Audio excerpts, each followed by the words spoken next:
right? You can either spend your days terrified to lose what you have, or you can thank God and enjoy what you have while you have to enjoy it. Do you understand the difference there? It's not a difference in what you possess or your circumstances. It's the difference in whether you fear to lose it or not. The perspective of faith says, I'm definitely going to lose this at some point, because life is a series of changes. And no matter what things are today, there's no guarantee that they're going to be that tomorrow. What the past has been is no guarantee of what the future is to be in my personal life. And so therefore, I'm not going to live my life constantly paralyzed by fear that I'm going to lose what I have. Someday, I am going to lose what I have, whether it comes in death or some other means. So instead, I'm not going to live my life in fear. I'm going to enjoy what I have. Does that make sense? A difference?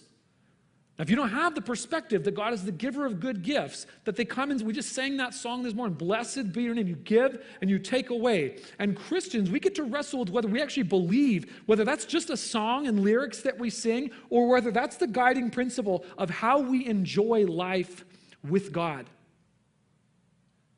But for the believer, that perspective is, I'm not going to live in fear, I'm going to live in enjoyment. The other difference that this makes is in the difference between discontent and gratitude. Because you will either spend your life frustrated and discontent over what you don't have, or you will spend your time thankful for what you do have. Now you might think yourself free from this. Have you ever had a tendency in your life to think something along the lines of, my life won't really start until...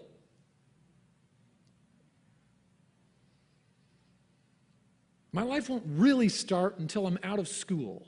My life won't really start until I have a job, until I have that house, until I get married, until I have kids, until my kids can put their own shoes on, until my kids graduate, until I have grandkids, and on and on and on. And my life won't really start. I can't even be content. I can't be grateful for the season that I'm in right now, because I'm always looking for another season.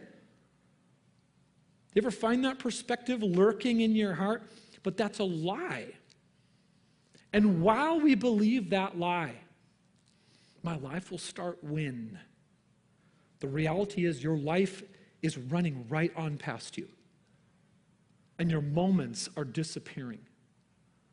And you are living not grateful and thankful for what God has given you, but you are pining after what you don't have yet or don't have at all.